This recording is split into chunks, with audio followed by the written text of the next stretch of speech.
जिस घर में नेहा और आकाश के होने वाले बच्चे की तैयारी में घर भर में खुशियां मनाई जा रही थी। तैयारियां हो रही थी। हर एक सदस्य इस नए मेहमान के आने का बेसब्री से इंतज़ार कर रहा था। तो आज बच्चा होने पर ऐसा क्या हुआ कि घर भर में उदासी छा गई। हर एक सदस्य आपस में मुँह छिपा रहा था, भगवान से शिकायत कर रहा था कि आपने हमारे साथ ही ऐसा क्यों। उधर जब नेहा प्रसव पीड़ा के बाद होश में आती है तो अपने बच्चे को गोद में लेना चाहती है, उसे छाती से लगाना चाहती है, उसे दूध पिलाना चाहती है, पर कोई उसे ठीक से कुछ बता ही नहीं रहा था कि आखिर बात क्या है। उसका मन आशंकाओं से भर गया। तब उसने अपनी सास सरोज जी से बच्चे के बारे में पूछा तो सरोज जी ने उसे बच्चे की हकीकत बताई।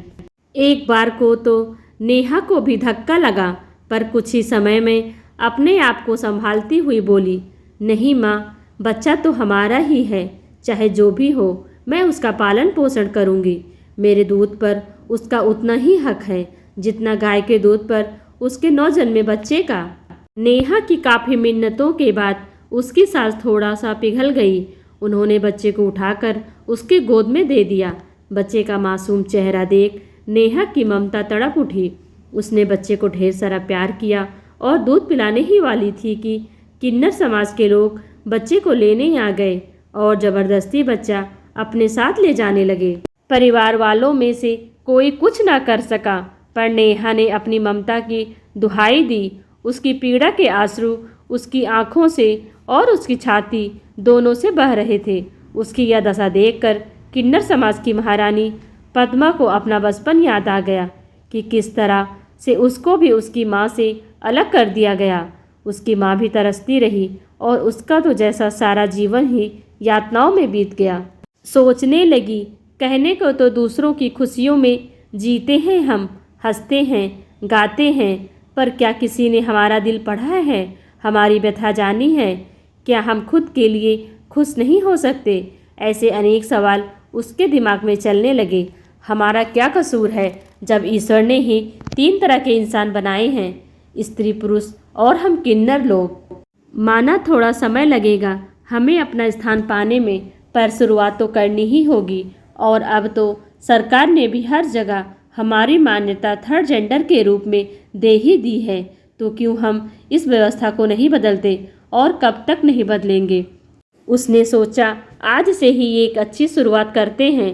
ऐसा सोचकर उसने नेहा की गोद में उसका बच्चा वापस डाल दिया और बोली, ले पाल ले अपना बच्चा, मिटा ले अपनी दूध की तड़प, पर देख इसको भी आम बच्चे जैसा ही पालना, पढ़ाना लिखाना, क्योंकि ये समाज मतलबी रिश्तों से भरा पड़ा है, इसलिए तुझे उन सभी रिश्तों से इसे बचाना होगा।